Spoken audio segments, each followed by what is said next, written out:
بسم اللہ الرحمن الرحیم۔ آئیے ہم سب یہ باتیں جاننے کی کوشش کرتے ہیں کہ رسول اللہ صلی اللہ علیہ وسلم نے اپنے دشمن کو کس طرح سے معاف کر دیا اور کہا کہ جاؤ آج میں نے تمہیں معاف کر دیا۔ رسول اللہ صلی اللہ علیہ وسلم فتح مکہ کے موقع پر خانہ کعبہ میں نفل نماز ادا کر رہے ہیں، اللہ کا شکر ادا کر رہے ہیں، اور خانہ کعبہ کے باہر چوکھٹ پر اللہ کے نبی کے دشمن جو بڑے بڑے مجرم تھے، جنہوں نے نبی صلی اللہ علیہ وسلم کو ستایا،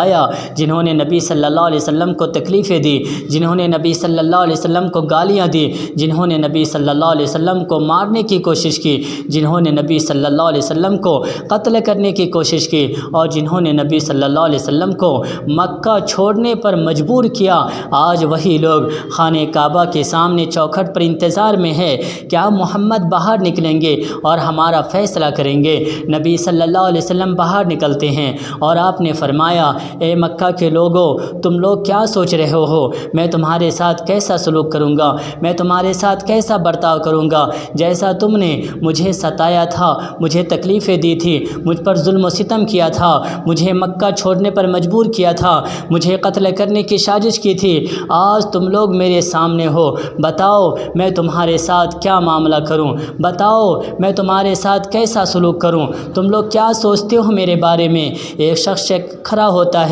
سہیل بن عمرو، یہ بڑا شاعر اور خطیب تھا، یہ کہنے لگا کہ آپ تو کریم ہیں اور آپ کے باپ بھی کریم ہیں، یعنی آپ کرم کرنے والے ہیں، معاف کرنے والے ہیں، رحم و کرم کرنے والے ہیں۔ نبی صلی اللہ علیہ وسلم نے فرمایا، جاؤ آج میں نے تم سب کو معاف کر دیا۔ ذرا سوچے تو صحیح، یہ ظالم وہ لوگ تھے جو نبی کو قتل کرنے کی کوشش کر رہے تھے، نبی کو ستا رہے تھے، نبی کو مارا، نبی کو تکلیفیں دی، لیکن آج نبی صلی اللہ علیہ وسلم یہ کہہ رہے ہیں کہ جاؤ میں نے تجھے معاف کر دیا۔ پھر اللہ کے نبی خانہ کعبہ کی جو چابی ہوتی ہے سیدنا عثمان بن طلحہ رضی اللہ عنہ کو دیتے ہیں، یہ ابھی مسلمان نہیں ہوئے تھے، آپ نے فرمایا کہ